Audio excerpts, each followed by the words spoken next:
Welcome again to the Chicago Research Summit. Right now, we're going to hear the session, Growing Voices, a podcast in partnership. Our panelists for today are Brian Shaw, professor in the theater department at Columbia College, Louis Crespo, program specialist at After School Matters, and Christopher Ellis, executive producer and associate artistic director at Voice of the City. Thank you, Evan. Welcome, everybody. Hi, Joe Cates. So yeah, we're going to talk about the podcast Growing Voices. I did just put my email in the chat as well as the URL for the podcast, for the website for the podcast. You can actually access the 3 episodes there. It's a short podcast. So we're talking about the podcast, but we're also talking about really training teaching artists. So we all wanted to just outline that we're also working as artists. So in addition to my life as a professor, I'm a performer and I'm a director of theater. And my real interest is in exploring how theater can be used in settings outside of traditional theater spaces, in community settings, but also in interdisciplinary work. So Chris, do you want to outline your jam? Well, beyond teaching art, so Voice of the City is about building community through making art and teaching art, that we believe that the full artist is really balancing both making work and teaching. And so beyond my teaching capacity, I'm mainly a scriptwriter in theater and in film, and then also a performer, and have been doing that, my God, since 1995, 96. So been loving doing that in Chicago, and it's been fabulous. Luis? What's up, y'all? Hi, at the moment, I am the program specialist at After School Matters. Before that, I was an instructor for over 10 years as a teaching artist around Chicago. And before that, I was the A-teen in arts, youth programming, and community-based organizations around Chicago. I'm a performer around the city. I sing, I vocalize in a rock band called Kelroy. If you hear them, I'm in there. I'm also an artist around the city and an advocate for youth in all ways, shapes, and forms. Cool. Yeah. So thanks. So a little bit of we're just gonna. We have a script. We're going to kind of go through it. So, so one of the first sort of grounding principles is that resource sharing. This is a podcast in partnership, right? So that resource sharing is a guiding principle for the work that we've been doing. So to create the podcast, we brought together a range of resources to realize the results. And this is intentional. It's also intentionally educational, right? We believe that students benefit from seeing how valuable resources can be brought together in a collaborative process to create a greater whole that each member of the collaboration can take pride in. So, and so we're intentional about saying we are sharing resources. We do not have everything that this project needs. We are bringing these things, and we're sort of, in a reciprocal relationship with our partners to develop what we're doing. So resources can take several forms, facilities and equipment, obviously. They don't have to be top of the line facilities. They can be a room, right, in a sweaty building in Chicago, but we can gather in. Knowledges and expertises / experiences are forms of resource. Just people gathered around a purpose is in itself a resource, and then relationships that have developed over time. So Luis, I've known for, I don't know, 30, no, not quite 30 years. Certainly it's been 20. A long time. It's been a really long time. And Chris, I've definitely known for, since the early 90s. So we also work from a belief that powerful art can be made when artists work at the boundaries of their practice, and that we recognize that when collaboration from other disciplines or artists is needed, again, to make the work stronger, to bring another perspective to the work. And maybe more importantly, we work from a belief that resources are not seen as finite and likely to be spent down in a collaboration, but by bringing resources from different partners together, each partner's resources are strengthened for future work. So a really short history of the partnership. We're really bringing two populations together in a collaborative relationship. So from my end, I work at Columbia College Chicago. I'm bringing theater students who are studying the work of the teaching artist, and being introduced to the idea of applied theater and the practice of applied theater, and a desire to really augment this study with practical experience, right? The ability to engage in experiential learning with youth in an environment that is outside the institutional life of the college. So that's an important aspect of what we believe. And of course, community arts must happen in a community. So it's really important to get our kids out of Columbia. They love it as well. And then the other side of it is youth working with teaching artists to create original theater through writing and performance practice and after school partnerships with community arts organizations. Thank you to the good people at After School Matters for providing funding for these projects. Otherwise, they wouldn't happen. So we're bringing Columbia College theater students to community sites to work directly with youth. They're carefully monitored by teaching artists and by the faculty partner, adding another layer of collaboration between the educational sort of staff that are working with the youth. So Chris, do you want to slide into? Sure. I mean, this has just been huge for Voice the City, this partnership. I'm a lead teacher with this After School Matters program called United Voices. You know, we're teaching 14 to 19-year-olds. And I definitely have this responsibility of like having to ensure that the youth can build on their discipline, working on their craft to creating new work. But, you know, when Columbia teaching students come and visit, there's this tangible shift of electric energy that just fills the room. For me, it reminds me of teaching for the first time. And then when college students are teaching, it almost feels like the opening night of a show. Everything feels jazzed, energized, as I was saying. And for the youth artists, they start feeling that, you know, because they're closer in age to the college teachers, they begin to feel more confident in what they're doing and finding their own voice. They're more readily apt to like share their ideas. And then as soon as the college student teachers leave, my youth artists are immediately going, okay, when are they coming back? When's the next time they're coming back? And that just immediately tells you how important it is to them. And what I've been told and what I've seen is that the youth artists kind of see their dreams as becoming possible because they're next to a college student who's closer in their age, and they're going, okay, this is who I'm going to be 2 to 4 years from now. And just it becomes very tangible. Now, at the same time, these first-time teachers, these college student teachers can feel very safe because they're in a community arts environment. We're not putting them in a sink or swim situation, right? Like student teachers can feel free. They're starting to take risks. They can try something new, knowing at any point that I can step in as the lead teacher and I could have my related bag of tricks, so to speak, you know, to keep this lesson plan feeling smooth and successful. And to my mind, this should be how it's always done. This is like sort of like a starting project between Columbia and community partnerships. Why hasn't this been done all along? Just think of everything that it takes to teach at this level. Everything from things you have to think about from cultural sensitivity, conflict resolution. How unfair is it that you stick a brand new student teacher in a room by themselves and then you expect somehow that's going to be successful? I mean, to me, it's kind of crazy. That's how I learned to teach, but it was not fun. I mean, there's a better way of doing it.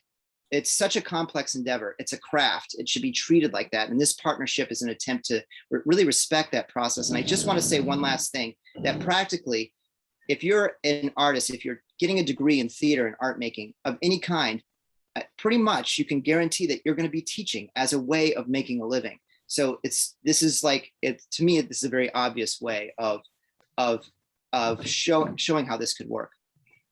Cool. Luis?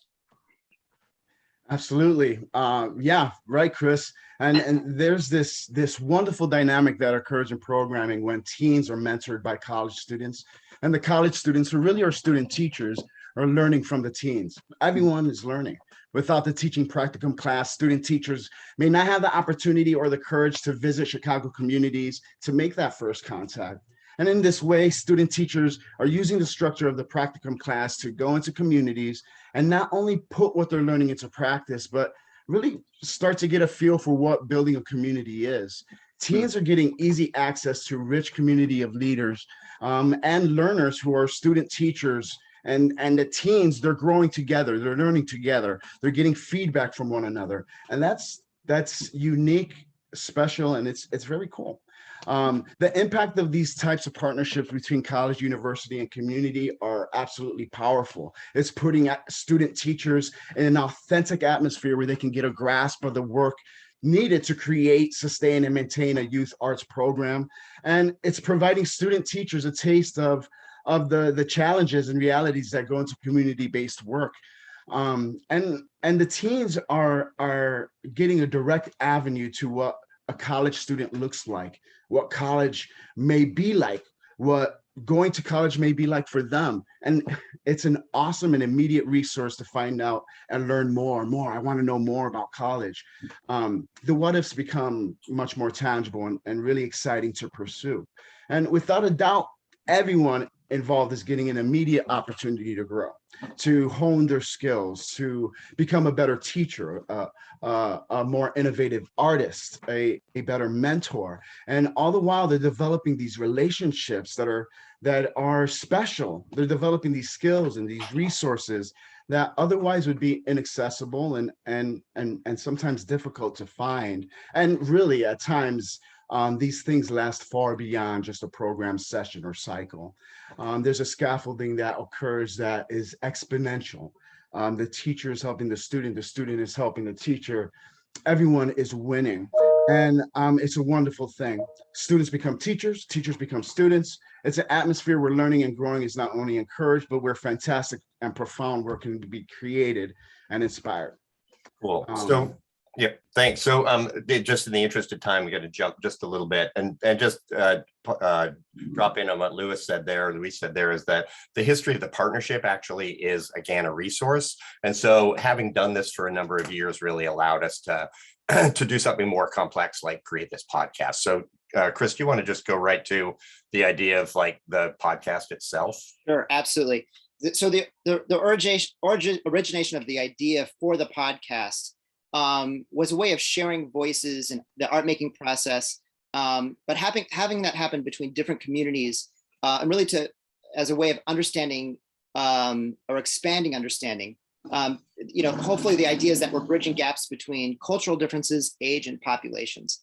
And what we wanted to do is we wanted to start with programming originating in Chicago, because that's our home base, but then branching out to youth programming in different cities, towns, and communities. And the idea is that the youth imagination, creativity, as well as their fear, their trauma, their joy, that becomes the predominant thing that we're exploring, instead of any sort of imagined differences that might be designated by where someone happens to live. And so that's where the podcast was born. This idea that you can bridge the gap between faraway locations. And of course, as a podcast, you can listen to it anywhere. You can make it anywhere. You could be in your basement, you could be at a studio. It just gave us this far-reaching sense that we could reach out to more and more youth artists from everywhere. Yeah, absolutely. And at the same time, we're rooted in theater practice. So we also wanted to capture the idea of like being in a room together and the energy that can come from that. So in terms of the podcast itself, we raised a small amount of money through a faculty development grant that I got from Columbia College. And we added another partner. So we added an audio partner to this. So from theater. So there was a real desire the quality of the youth writing was so great and magical and strong and emotional and powerful that we really wanted to bring them into a professional studio and record them. And so we brought youth to campus to the professional studios that we have here, and did a series of recordings with the youth. We worked with an adjunct faculty member at Columbia who was teaching a studio practice class, and they were looking for clients essentially, and mostly they were working with bands, of course. So we brought them in, these teenagers who were talking about their lives, right? So suddenly they have a very different client in the room. It's not about what can my snare drum do and can you right? What's my kick drum doing? It really is like, oh, this person is really a little overwhelmed by being in the studio, and also just that the sort of vulnerability that they brought in. So suddenly they really had to shift. And I worked with the faculty member in audio arts just to have that conversation about cultural sensitivity around who was coming into the studio. So the students were prepped for that, which is great, and they were just really welcoming and helpful. So And yeah, clearly many of the audio students were really moved by the work the teens brought to the studio, and not so much by the but by the quality of the work that the students brought to the quality of writing. So we recruited an audio art student to take the studio recordings and work deeply on them to create rich audio designs, giving the voices of youth a fully professional audio delivery within the podcast. We'll play you a little clip in a moment. And the students worked closely with the three of us to shape the episodes and work very much at the service of youth voices. So Chris, you want to talk about the youth experience in the studio? Well, I would just want to say that, anytime that youth are able to work with professional equipment in a professional setting like a studio, it just really brings everything into focus. And, I am being professionally recorded. This can be my reality. And then at the same time, the college students that are learning sound design, they have to actually talk to youth artists about technical issues in a way that's going to be understood. And the youth artists have to have both sides of their brain going okay, I've got to perform, but also have to remember these technical issues. It just becomes this very hands-on approach of what you're going to have to know later if you pursue performing in the arts. And then lastly, it just puts on point that what you have to say is so important that we're recording it for a podcast and it's being broadcast. It just brings this immediate confidence to the youth artists that, this is what we're doing and we believe in you.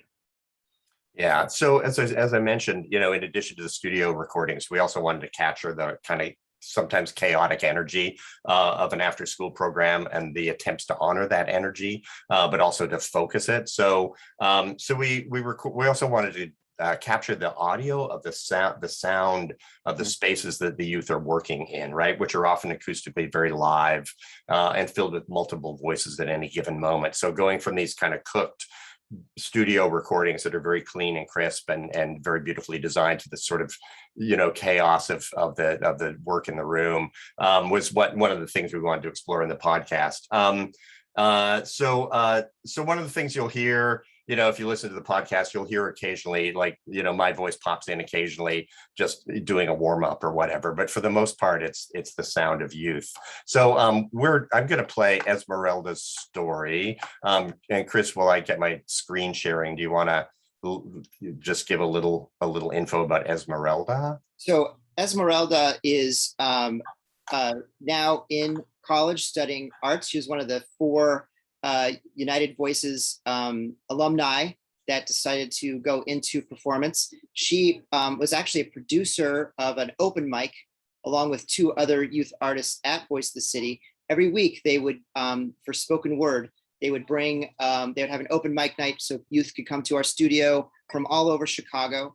And so they were really able to hone their craft, not only during United Voices, but then were able to take it into the evening. They hosted and produced their own open mic called Urban Sandbox. And it was just this great way of putting what they were learning at United Voices and then bringing it to this professional level in the evening after programming was over. Cool. So here's Esmeralda's story.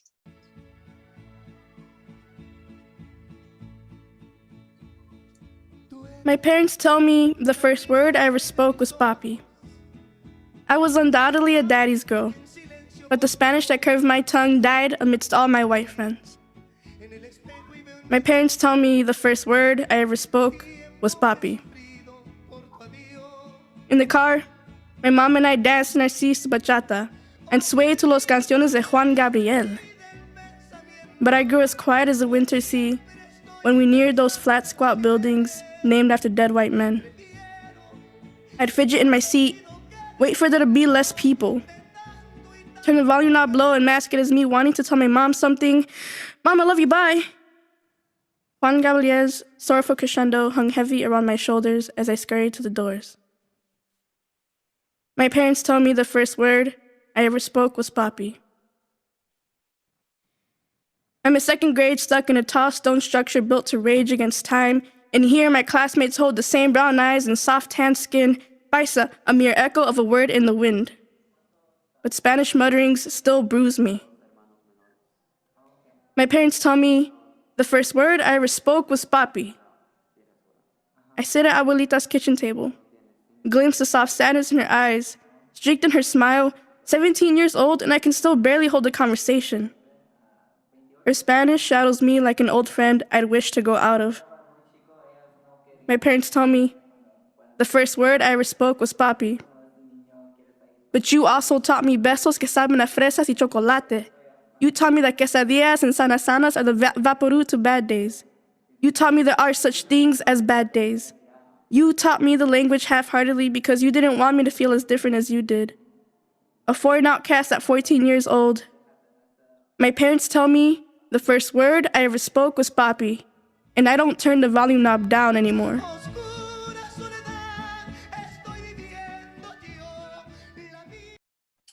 Lovely. So that's Esmeralda's story. And then I'm just gonna, yeah, thank you. Slide into about 90 seconds of interviews. And these happened at Collaboraction. So Luis, if you want to just take a few seconds and set up. This is Marla and Jabari. Oh, I don't know that I don't think I have your sound. So I'm just gonna go ahead and play the clip. Already. Yeah, it used to be when I was like feeling vulnerable, I felt really just like down and like in my head and like, oh man, like they're not gonna like this, or like this is kind of stupid. But now I take that vulnerability as like almost as like an opportunity or like something that is more positive. Like I know it's okay to be vulnerable now. And I'm comfortable with being vulnerable now. Collaboration, it has a diverse group of people, that wear different types of clothing, that that have different types of skin tones, and they come from different areas of the city too. Even though Chicago is so diverse, it's still like segregated. So for like a diverse types of people to be in like one room creating art, that's a beautiful thing. That's dope. Because when we're talking about important topics that are really like polarizing, I guess, and like can be very controversial, like it's super important to like keep boundaries and stay respectful, because anybody could watch this thing.